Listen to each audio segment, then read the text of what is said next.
سلام دوستان عزیز. جلسه قبل تا آخر فصل 14 با هم خوندیم و صحبت کردیم. بعد حالا فصل 15 درباره انتقام شمشون است و بعد از چندی واقع شد که شمشون در روزهای درو گندم برای دیدن زن خود با بزغاله آمد و گفت نزد زن خود به حجره خواهم درآمد. لیکن پدرش نگذاشت که داخل شود. پدر زنش گفت گمان میکردم که او را بغض می نمودی، پس او را به رفیق تو داد. جای این نبود، این زن اینو به رفیقش میگه آیا خواهر کوچکش از او بهتر نیست؟ او را به عوض وی برای خود بگیر. شمشون به ایشان گفت این دفعه از فلسطینیان بیگناه خواهم بود اگر ایشان را اذیتی برسان. و شمشون روانه شد، 300 شغال گرفت و مشعلها برداشته دم بر دم گذاشت، یعنی یه دم یه شغال رو به یه دم دیگه وصل کرد. بین این دو بین این دو دوم یه دونه مشعل بهش وصل کرد که این دوتا شغال که حرکت میکنن، چون دوماشون به هم وصله، این مشعل ها همجوری میکشونن تو مزرعه ها که اون مزرعه های فلسطینی را آتیش زدش، باغهای زیتونش رو میگه که سوزانید. و فلسطینیان گفتن کیست که این را کرده؟ گفتن شمشون. اه، شمشون داماد تمنی، زیرا که زنش را گرفته او را به رفیقش داده. پس فلسطینیان آمده زن و پدرش را آتش سوزانیدند.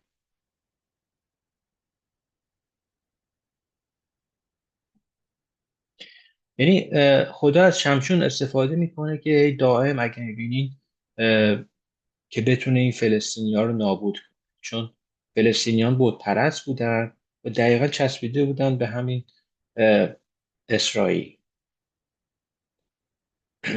و شمشون به ایشان گفت اگر به این طور عمل کنید البته از شما انتقام خواهم کشید و بعد از آن آرامی خواهم. و ایشان را از ساخت تا ران به صدمه عظیم گشت. پس رفته در مغاره صخره ایتام ساکن شد. و فلسطینیان برآمده در یهودا اردو زدند و در لحی متفرق شدند. و مردان یهودا گفتند چرا بر ما برآمدید؟ گفتند آمدیم تا شمشون را ببریم. یعنی 3,000 نفر. آیه 11 میگه 3,000 نفر از مردم خود یهودا قرار بود، یه از خود شمشون هستن، از نسل اون هستن، همه یهودی هستن. اومدن این 3,000 نفر اینقدر تو اون زمان دیگه از خدا فاصله گرفتن که نه تنها شمشون رو کمک نکردن بلکه اونو دست بسته تحویل همین فلسطینیان دادن. این شمشون میگه که منو قول بدین منو نمیکشین، ولی یهودی ها میگن که نه، قول میدیم تو رو نمیکشیم ولی مجبوریم تو رو دست بسته بدیم، چون میترسیدن از فلسطین، میترسیدن که حمله کنن و قتل عام ایجاد بشه. یعنی اون جسارت و شهامتی که قوم خدا باید داشته باشه رو نداشتن و دیگه از یه قوم بت پرست میترسیدن. قوم فلسطین، منظور از این فلسطینی ها میترسید. ایشان در جواب وی گفت آنچه بلکه تو را دست بسته به دست ایشان خواهیم سپرد و یقینا تو را نخواهیم کشت. پس او را به دو طناب نو بسته از صخره برآورد. و چون او به نزد فلسطینیان رسید نعره زد و روح خدا باز میگه بر وی. گفتم تو عهد قدیم روح خدا بر ما ساکن میشه و دوباره میره، دوباره ساکن میشه میره. ولی الان که ما مسیحی هستیم روح خدا درون ما وجود داره. روح قدس درون ما زندگی میکنه. ما معبد خدا هستیم چون روح خدا درون ما ساکن است و همیشه میتونه روح قدس ما رو همیشه داره هدایت می‌کنه. اگه یادتون باشه مسیح گفت بهتره من برم که روح قدس به عنوان هدایت کننده درون شما بیاد. خب اینجا هم میگه که روح خدا بر شمشون آمد. روح خداوند بر وی مستقر شده. طنابهایی که بر بازوهایش بود مثل کتانی که به آتش سوخته شود گردید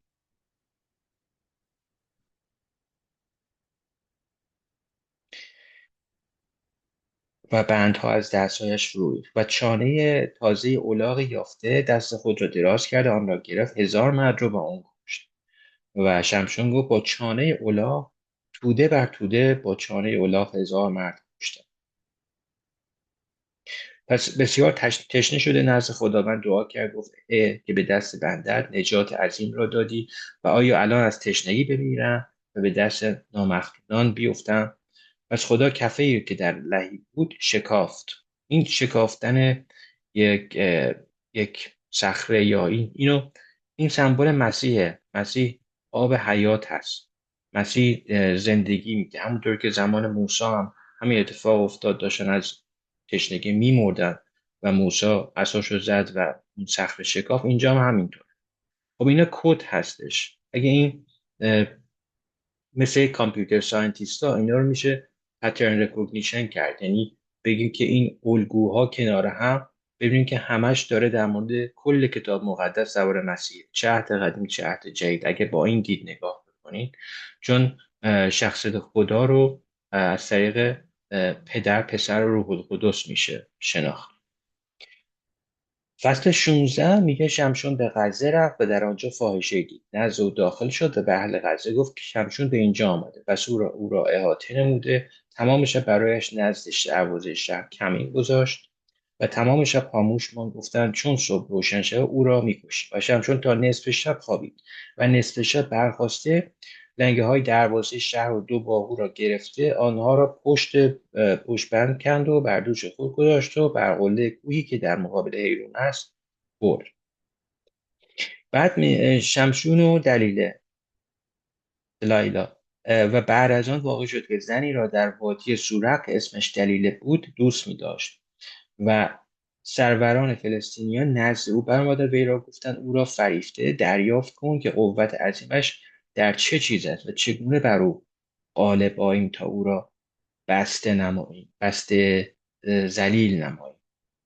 این مثل فرهنگ جهان هستش که یه مسیحی رو میخواد ببینه از چه راهی میتونه این ایمان اینو سست کنه، بتونه درونش وارد بشه، بتونه شبیه جهانش کنه. این رومانز 12:2 رومیان فصل 12 آیه 2 میگه که do not become شبیه این جهان نشوید، بلکه ببینید اراده خدا هست. چون شما دوباره متولد شدید باید ببین اراده خدا چیه، نباید شبیه جهان بشین. مثل این شمشون میخواستن شمشون رو فریب بدن. یعنی پس این مظهر میتونه اینجوری نگاه کنی که این میتونه مظهر روح مادی این جهان هست که آدما رو میخواد از مسیح دور کنه. یعنی میخوام بگم این داستان ها فقط داستان تاریخی نیست، بلکه شما میتونین ازش استفاده بکنید ببینید در زندگی روزمرهتون چه معنی پیدا میکنه. چون از اون ابتدا تا اون انتها نافرمانی خدا بوده و شریر همیشه میخواسته ما رو شبیه این جهان کنه تا بتونه نجات رو از ما بگیره. برای همینه که این کتاب داوران و همه کتاب‌های عهد قدیم به اندازه عهد جدید مهم هستن.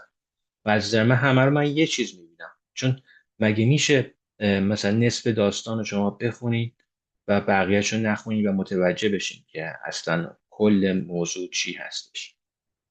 همونطور که خود مسیح هم از کتاب دیترانومی، از منظورم تثنیه، از کتاب اشعیا و کتاب های دیگه همینطور اونا رو تکرار میکرد، می آورد که بگی که ارتباط بده که این خدای عهد قدیم همون خدای عهد جدید هستش، فرقی نداره. همون خدای موسی همون خدای مسیح هم هست.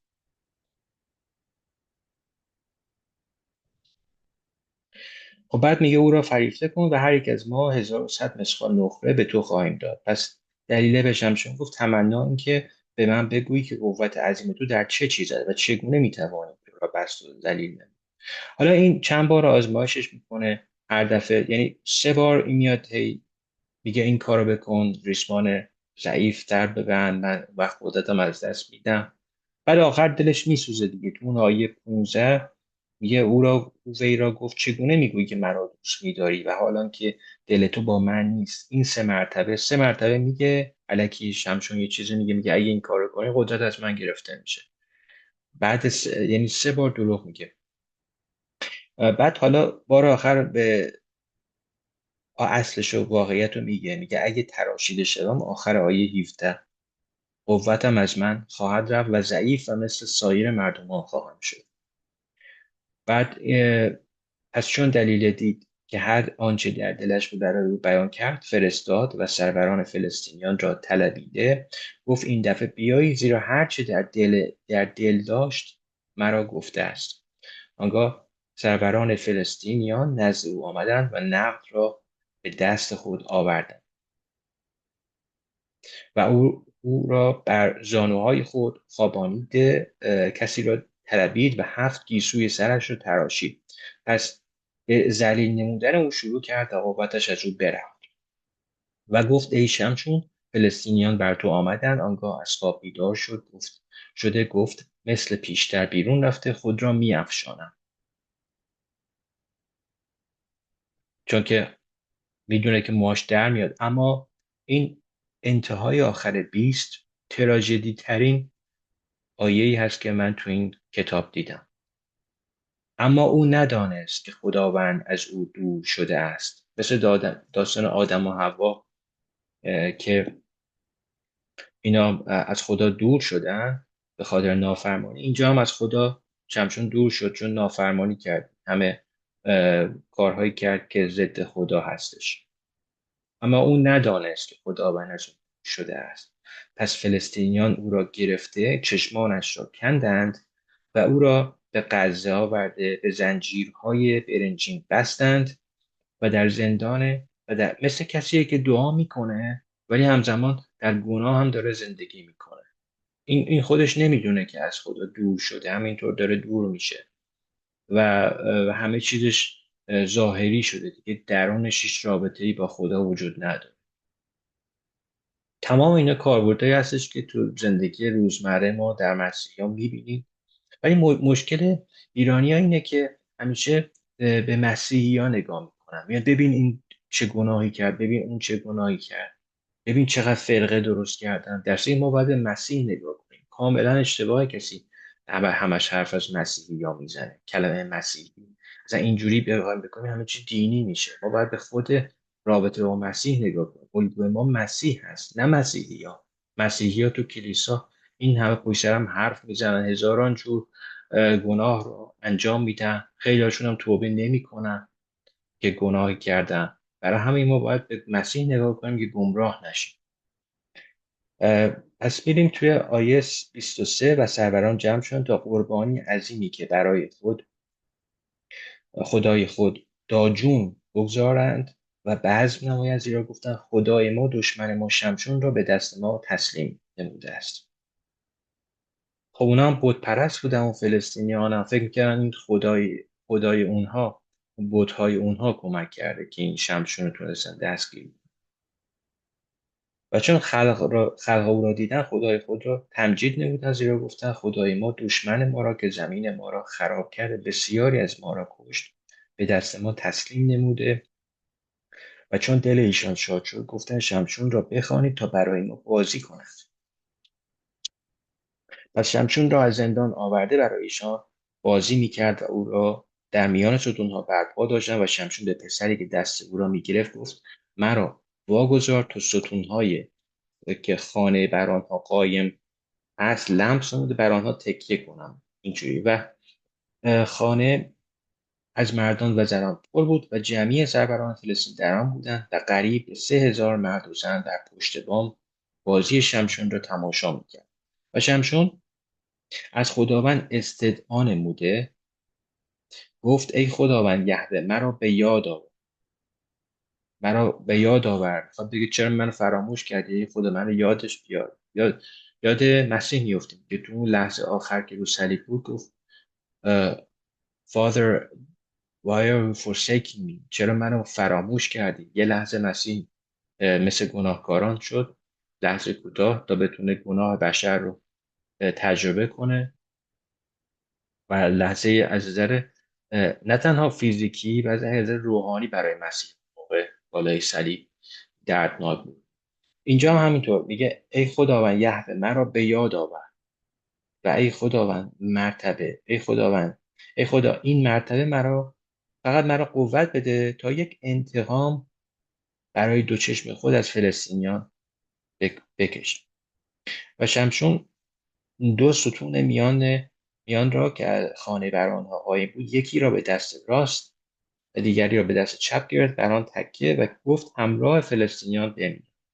و با زور خم شده خانه بر سروران و در تمامی خلقی که در آن بودن افتاد. پس مردگانی که در موت خود کشت از مردگانی که در زندگیش کشته بود زیادتر بودند.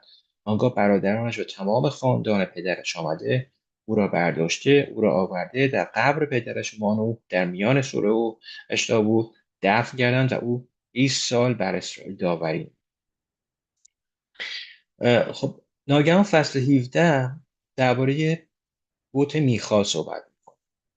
میخا همون کلمه میکایا هست، اما با اون کتاب میکا که توی کتاب مقدس هست فرق داره. این میخا اون نیستش. دو تا آدم متفاوت هست. این آدم که تو این فصل 17 هست اتفاقا یه آدم هستش که کاملا خدا رو اشتباه متوجه شده و کاملا دچار بت پرستی شده. یعنی خودش هم نمیدونه، چون اینقدر اینا از خدا دور شدن که خودشون هم نمیدونن کارهایی که دارن میکنن کاملا ضد خدا و نافرمانی هستش. این اه، آیه اول فصل 17 میگه و از کوهستان افرایم. افرایم اگه تو نقشه نگاه بکنی دقیقا سمت چپ، یعنی اول مناسه هست اون بالا، بعد افرایم اون هست اون پایین. افرایم باز بالاتر از اون ناحیه‌ای هست که بنیامین هست، بنجامین و دن هست، و پایین بنجامین هم یهودا هستش. پس این از جغرافیایی مهمه بدونیم کجا هست، که این است هم از بنیامین بالاتره، جایی که بنیامینیا بودن بالاتره، بنی بنیامین بودن بالاتره، هم از یهودا بالاتره. اون بالای بالا هستش، البته پایین مناسه هستش. و از کوهستان افرایم، یعنی اون بالای بالا کوهستانی بود. از کوهستان افرایم شخصی بود که میخا نام داشت و به مادر خود گفت آن 1100 مسکال نقره‌ای که از تو گرفتاده شد و درباره آن لعنت کردی و در گوشهای من نیز سخن گفتی، اینک آن نقره نزد من است. من آن را گرفتم. مادرش گفت خداوند پسر مرا برکت دهد. پس آن 1100 مسقال نقره را به مادرش رد نموده و مادرش گفت این نقره را برای خداوند از دست خود به جهت پسرم بالکل وقف میکنه. تا نه تنها این دزدی میکنه، بلکه جایزه همون پول دزدی هم میاد وقف میکنه. اصلا خنده داره. تا تمثال تراشیده و تمثال ریخته شده ای ساخته شد. پس الان آن را به تو باز میدهم. و چون نقره را به مادر خود رد نموده، مادرش 200 مسقال نقره گرفته آن را به زرگری داد که او تمثال تراشیده و تمثال ریخته شده ای ساخت و آنها در خانه میخا بودند. و میخا خانه خدایان داشت و ایفود و ترافیم ساخت و یکی از پسران خود را تخصیص نمود تا کاهن او شد.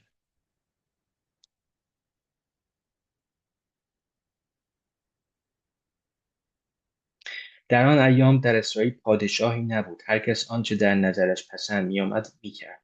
این آیه 6 می‌بینید بارها تکرار شده، چون همین کتاب داوران می‌بینید که از نظر زمانی هم اتفاقا قبل از همون کتاب روس و بعد اول سموئل بعد دوم سموئل بعد اول پادشاهان دوم پادشاهان، این اول داوران بود چون که جنگ داخلی بود. هر ایالت هر قبیله یک دونه داور داشت.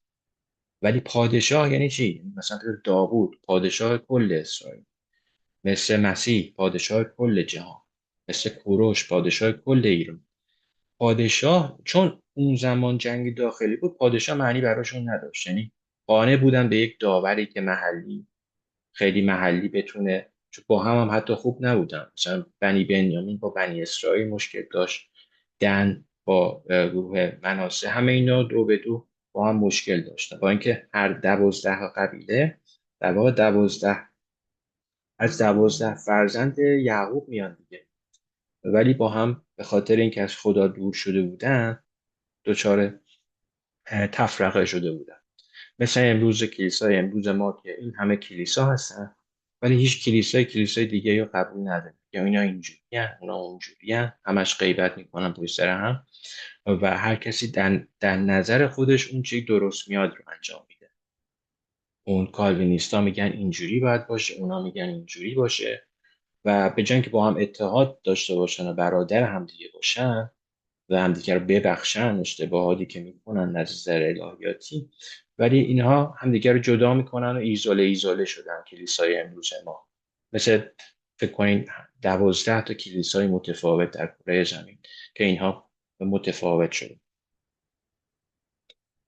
بعد آیه 7 میگه جوانی از بیت الله از قبیله یهودا و از لاویان بود که در آنجا معوا گذاشت و اون شخص شهر خود یعنی از بیت الله یهودا روانه شد تا هر جایی که بیابد معوا گزینه و چون سیر میکرد به کوهستان افرایم به خانه میخا رسید. میخا او را گفت، میخا میگه از کجا آمدی؟ میگه من لاوی هستم و اینا. میگه خب چه میگه برای من کار کنی؟ بیا. اون لاویه راضی میشه که با اون زندگی کنه. بعد فصل 18 درباره سکونت سبدان هست و در آن ایام در اسرائیل پادشاهی نبود و در آن روزها سبدان ملکی برای سکونت خود طلب میکرد، زیرا تا در آن روز ملک ایشان در میان اسباط اسرائیل به ایشان نرسیده بود. و پسران دان گفتم دان یه قبیله ای هستش که اگر رو نقشه نگاه کنید سمت چپ بنیامین و افرایم هست، سمت اون گوشه هستش، سمت چپ افرایم حساب میشه تو نقشه جغرافیایی. و پسران دان، البته اول اسمش یه چیزی بود بعدا دان شد و این دان هم یه چیزیه که دان و کلا دان و بنیامین و اینها جایی که اینا زندگی میکنن کاملا بت پرستی بود و حتی تو اول پادشاهان هم میگه که تمام اینا یه گاوی رو میان پرستش میکنن و خیلی بد گفته شده درباره این دو قوم، یکی دان یکی بنیامین. و پسران دان از قبیله خویش 5 نفر از جماعت خود، حالا میوه هاشون رو میبینین الان چرا میگن اینجوریه، چه کارایی میکردن. و پسران دان از قبیله خویش 5 نفر از جماعت خود که مردان جنگی بودن از سرعه و اشتاول فرستادن تا زمین را جاسوسی و تفحص نمایند و به ایشان گفتند بروید و زمین را تفحص نمایید. پس ایشان به کوهستان افرایم به خانه میخا آمده در آنجا منزل گرفتند و چون ایشان نزد خانه میخا رسیدند آواز جوان لاوی را شناختند. لاویان که میدونی یکی از اونایی بودن که فقط کاهن میشدن. آواز این جوان لاوی رو شناختن و به آنجا برگشت و او را گفتن کیست که تو را به اینجا آورده و در این مکان چه میکنی؟ اینجا چه داری؟ او گفت میخا با من چنین و چنان رفتار نموده و مرا اجیر گرفته کاهن او شد. و ای را گفتن از خداوند سوال کن تا بدانیم آیا راهی که در آن میرویم خیر خواهد بود. کاهن به ایشان گفت به سلامتی بروید، راهی که شما میروید منظور خداوند است. مثل امروز که مثلا حتی یه آدمی که کاملا ضد خدا هستش باز میبینی که وقتی به مسیحی میرسه میگه میشه برای من دعا کنی. یعنی اینقدر دور شده که همه چیز رو میخواد مثل یه دونه ابزار ازش استفاده کنه و خودش هم نمیدونه که اصلا باید با خدا رابطه داشته باشه چجوریه. این حالت هم برای آدم پیش میاد مثل این آیه 6. و آیه 7 میگه پس آن 5 مرد روانه شده به لایش رفتن. همون لایش همونی که بعداً دان میشه. و خلقی را که در آن بودن دیدن که در امنیت و به رسم خیلی دید جاییه که خیلی آروم و ایناست. پس میگن خب بیا بریم اینا رو بگیریم. آیه 11 میگه پس 600 نفر از قبیله دان مسلح شده به اونجا رفتن و برآمده در قریه یعوریم در یهودا اردو زدن، لحاظا تا امروز آن مکان را مهنت دان میخواد و اینک در پشت قریه یهوه است. و از آنجا به کوهستان افرایم گذشته به خانه میخا رسیدند و آن 5 نفر که برای جاسوسی زمین لاش رفته بودند برادران خود را خطاب کردند گفتم میدونید این خانه ایفود و ترافیم که گفتم مثل بت کرده بودن تراشیده، تمثال تراشیده و تمثال ریخته شده هست. پس بیاین فکر کنیم الان باید چی کار کنیم. پس به آن سو برگشته به خانه جوان لاوی یعنی به خانه میخا آمدن، سلامتی او را پرسیدند و آن 600 مرد مسلح شده به آلات جنگ که از پسران دان بودند در دروازه ایستاده بودند و آن 5 نفر که برای جاسوسی زمین رفته بودند برآمده به آنجا داخل شدند و تمثال تراشیده و ایفود و ترافیم و تمثال ریخته شده را گرفتند و کاهن با آن 600 مرد مسلح شده به آلات جنگ به دهنه دروازه ایستاده بود و چون آنها به خانه میخا داخل شده تمثال تراشیده و ایفود و ترافیم و تمثال ریخته شده را گرفتند. کاهن به ایشان گفت چه میکنید؟ ایشان گفت حالا اینا برمیگردن میگن چرا این کار رو کردن اینا. بعد اونا هم برمیگردن میگن اگر بخواین اگر از این حرف ادامه بدین اون وقت کشته میشه. بعد میخوام ترسید.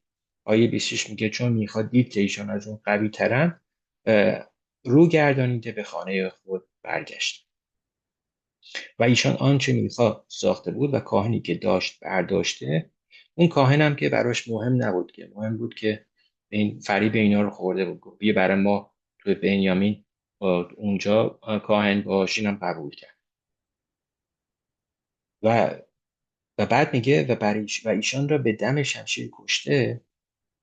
ایشان آنچه میخواست ساخته بود و کاهنی را که داشت برداشته و ایشان را به دم شمشیر کشته شهر را به آتش سوزانیدند و رهاننده اینم میوه شد و رهاننده‌ای نبود زیرا که از سیدون دور بود و ایشان را با کسی معامله نبود و آن شهر در وادی که نزد بیت رهوب است واقع بود. پس ایشان را بنا کرده در آن ساکن شد و شهر را به اسم پدر خود دان که برای اسرائیل زاده شده بود.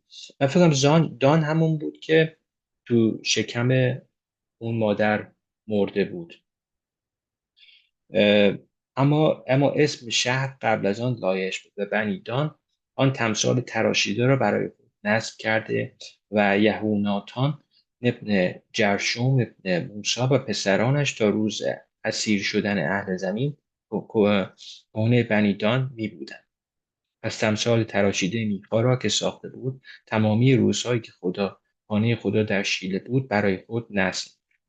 بعد فصل 19 میگه در آن ایام که پادشاهی در اسرائیل نبود مرد لاوی در پشت کوهستان افرایم ساکن بود و کنیزی هم گرفته بود برای خودش و کنیزش میاد بر اون زنا میکنه. منظورم این کنیزش میره با یه نفر دیگه رابطه برقرار میکنه. بعد میره اون کنیز بعد از اون کار میره خونه پدرش.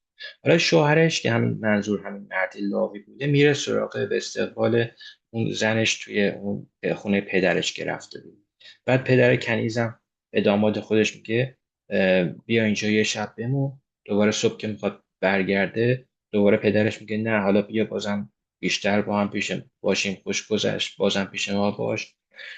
خلاصه آیه 6 آیه 10 فصل 19 میگه اما آن مرد قبول نکرد که شب را بماند پس برخاست روانه شد و به مقابل یبوس که اورشلیم باشد رسید و دو الاغ پالان شده و کنیزش همراه وی بود و چون ایشان نزد یبوس رسیدند نزدیک به غروب بود. الان این یه چهره ای بود یه شخصیتی بود که خب خیلی به نظر مهربون میاد که رفته اون کنیزش رو به استقبال کنیزش و اینا. ولی بعدا میبینیم که این حاضره به خاطر جون خودش کنیزش اصلا براش مهم نیست. حاضره که کنیزش حتی بهش تجاوز هم بشه براش مهم نیست. یعنی میخوام بگم یه لاوی تو اون زمان که قرار بوده یه کاهن باشه جز کسانی باشه که مست شده ولی میاد همچین کارهایی هم انجام میده همچین گناهانی هم انجام میده چون اون زمان از مردم از خدا دور بودن فاصله گرفته. یه وقتی لاویش اینجوری باشه یه لاوی اینجوری باشه که از قوم لاویان هست چه برسه به بقیه مردم عادی که چیزی از اون خدا و شخصیت خدا نمیدونه. بعد فصل 14 میگه پس از آنجا گذشته برفتن و نزد جبعه که از آن بنیامین است. خب این جبعه توی بنیامین است. آفتاب بر ایشان غروب کرد پس از آن طرف برفتن تا به جبعه داخل شده شب را در آن بسه و او در آمد در کوچه شهر نشست اما کسی نبود. حالا یه پیرمرد میاد میگه نه بیا چرا اینجا نشستی. میاد تو خونه خودش راه میده. آیه 21 می پس او را به خانه خود برده و الاغ‌ها خوراک داد و بعد آیه 22 میگه چون دلهای خود را شاد میکردن اینک مردمان شهر یعنی بعضی اشخاص بنی بلیعال خانه را احاطه کردن در زدن به آن مرد پیر گفتن آن مرد که به خانه تو داخل شده بیرون بیار تا او را بشناسیم. آن مرد صاحب خانه نزد ایشان بیرون آمد، به ایشان گفت نی ای برادرانم شرارت مورزید، چون که این مرد به خانه من داخل شده است، این عمل زشت را منمایید. اگه دقت کنید اینها هدفشون این بود که تمام کتاب مقدس هستن، این قوم اینجوری بودن که هدفشون این بود که همجنسگرا بودن، خواستن با این مرد با مرد رابطه داشته باشه. بعد اینک حالا اینگه در عوض اون کسی که اینا رو وارد خونش کرده بود امان نواز بود، میگه اینک دختر باکره من و کنیز این مرد، حتی کنیز مهمونش هم میخواد تحویلشون بده، بیرون میآورند و ایشان را ذلیل ساخته آنچه در نظر شما پسند ید به ایشان بکنید، لیکن با این مرد این کار زشت را مکن. اما آن مردمان نخواستند که او را بشنوند، پس آن شخص کنیز خود را گرفته نزد ایشان بیرون آورد و او را شناختند و تمامی شب تا صبح او را بی‌عصمت می‌کرده و صبح بهش تجاوز می‌کردند و در طلوع فجر اونو رها کرد. بعد حالا این آقایی که پا میشه ببینه زنش کجاست و اینا، گفت برخیز تا برویم آیه 28، اما جواب نداد. پس آن مرد او را بر الاغ خود گذاشته و به مکان خود رفت و چون به خانه خود رسید کاردی برد با چاقو میاد اونو به 12 قسمت. چرا 12؟ چون 12 تا قبیله است، میخواسته هر تیکشو از گوشت این زنه رو بده به این به یکی از این 12 قبیله اسرائیل، که اون 12 قبیله هم گفتم از اون 12 بچه یعقوب میاد که به هر بچه یک منطقه جغرافیایی داده بود. و میده به اون که بگه که آیه 30 میگه هر که این را دید گفت از روزی که بنی اسرائیل از مصر بیرون آمده تا امروز عملی مثل این کرده و دیده نشده، پس در آن تأمل کنید و مشورت کرده حکم نمایید. اینجاست که باز جنگ داخلی میشه، جنگ با بنی بنیامین. دست 12 تا قبیله داریم، 11 به علاوه یک، اون یکی همون بنی بنیامین هست، پس 12 تا قبیله داره. و اگر یادتون باشه فصل 30 آیه 6 پیدایش درباره 12 تا بچه یعقوب صحبت میکنه که حاکی همون معادل همون 12 قبیله اسرائیل میشه بعدها، چون به هر بچه یه منطقه جغرافیایی رو میدن. بعد نکته دیگه باید بدونین این که گفتم بنجامین بالای یهودا هست از نظر جغرافیایی. یهودا خیلی بزرگتره، بنیامین یک کوچولو هست، چون یک 12 میشه دیگه. و فصل 20 رو الان شروع میکنیم، میگیم که و جمع بنی اسرائیل بیرون آمدن و جماعت مثل شخص واحد از دان تا یه 400,000 مرد شمشیر زن از بنی بنیامین و بنی بنیامین شنیدن که بنی اسرائیل اومده به جنگه و بنی اسرائیل گفتن بگویید که که این عمل زشت چگونه انجام شد.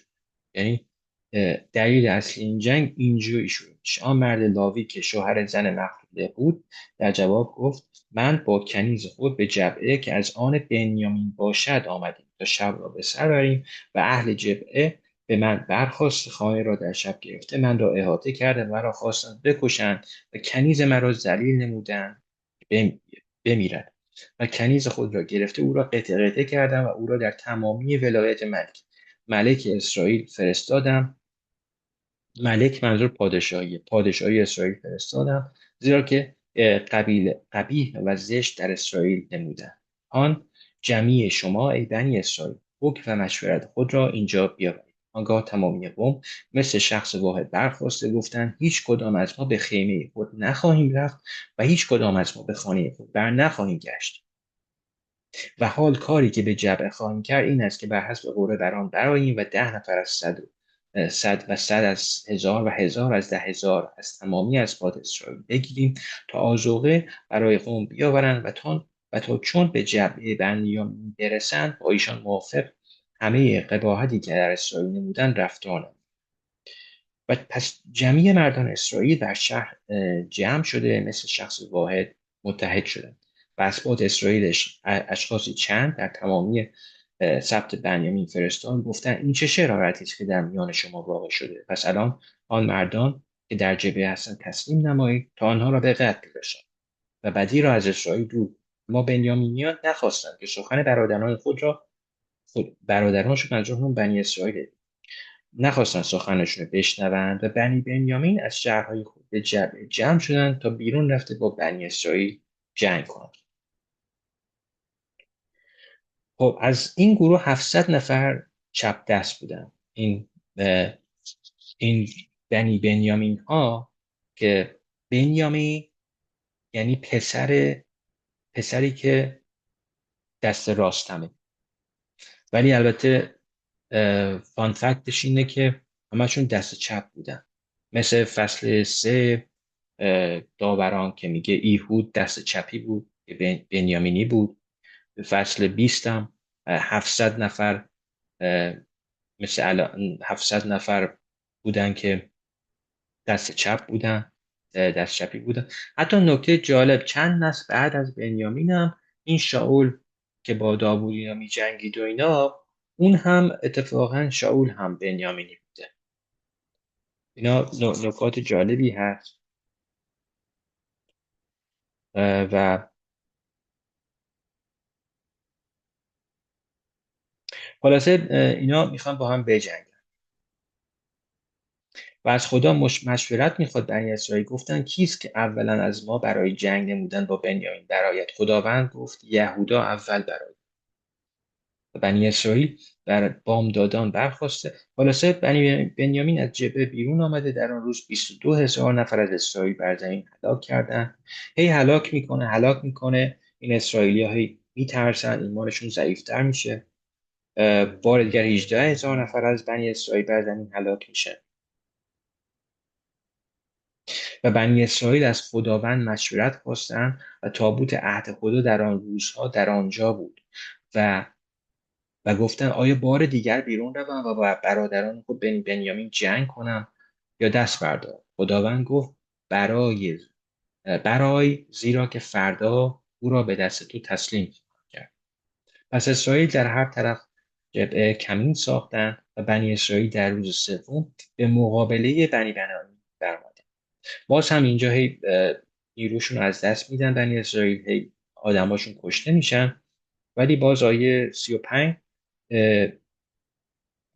میگه که خداوند بنیامین را به حضور اسرائیل مغلوب ساخت و بنی اسرائیل در آن روز 25,100 نفر از بنیامین را هلاک ساخت که جمعی ایشان شمشیر زن بودند و بنی بنیامین دیدند که شکست یافتند، زیرا که مردان اسرائیل به بنیامینیان جا داده بودند، چون که اعتماد داشتند و بر کمینی که بر اطراف جبهه نشانده بود و کمین تجعیل کنندگان تجلیل نموده بر جبهه هجوم آوردند و کمین کنندگان خود را پراکنده ساختند. تمام شهر را به دم شمشیر زدند. آیه 39 میگه فصل 20 از چون مردان اسرائیل در جنگ رو گردانیدن، بنیامینیان شروع کردن به زدن و کشتن قریب 30 نفر از مردان اسرائیل، زیرا گفتند یقینا ایشان مثل جنگ اول از حضور ما شکست یافت. و آیه 41 میگه بنی اسرائیل برگشتند و بنیامین رو پریشان کردند، زیرا دیدن بلا بر ایشان رسیده. خلاصه آیه 45 ایشان برگشته به سوی صحرا تا صخره دمون بگریختند و 5,000 نفر از ایشان را به سر راه ها هلاک کردند و ایشان را تا جدعون تعقیب نمودند. 2,000 نفر از ایشان را کشتند. خب مردان اسرائیل در مصفا قسم خوردند. فصل 21 گفتند که احدی از ما دختر خود را به بنیامینیان ندهد. و خب بعد از اینکه شکستشون دادن این تصمیم رو میگیرن. یعنی دیگه از اون چیزی که خدا خواستن هم فراتر رفتن. متاسفانه خدا گفته بود فقط نابودشون کنه، دیگه نگفته بود که قتل عامشون کنه که دیگه یه نفرم نمونن دیگه از این کارا دیگه. ولی اینا از اون هم فراتر رفتن. گفتن ای یهوه خدا اسرائیل، این چرا در اسرائیل واقع شده است که امروز یک سبت از اسرائیل کم شود. البته این آیه 3 نشون میده که اون وجدانشون ناراحت شده بود، گفتن که ما به هر حال این یکی از اون قبایل 12 قبیله‌ای بود که خدا از طریق یعقوب 12 فرزند یعقوب قرار داده بود و اون وجدانشون ناراحت بود که چرا ما اینا رو داریم قتل عام میکنیم، قوم خداست به هر حال، هر چی باشه با اینکه گناهکاره. برای همین میان و گفتن ای یهوه خدا اسرائیل، چرا در اسرائیل واقع شده که امروز یک سبت از اسرائیل کم شد و در فردای آن روز قوم به زودی برخاسته مذبحی در آنجا بنا کرد و قربانی های سوختنی و ذبایح سلامتی گذرانید. به بنی اسرائیل گفتند هیچ از تمامی اسباط اسرائیل که در جماعت نزد خداوند بر نیامده است، زیرا قسم سخت خورده گفته بودند که هر که به حضور خداوند به مصفا نیاید البته کشته شد. و بنی اسرائیل درباره برادر بنیامین پشیمان شده گفتند امروز یک سبت از اسرائیل منقطع شده است، برای بقیه ایشان درباره زنان چه کنیم، به زیرا که ما به خداوند قسم خورده ایم که از دختران خود به ایشان به زنی ندهیم. پس جماعت 12,000 نفر از شجاعترین قوم را به ایشان فرستاده و ایشان را امر کرده گفتند بروید و ساکنان یابیش جلعاد را با زنان و اطفال به دم شمشیر بکشید.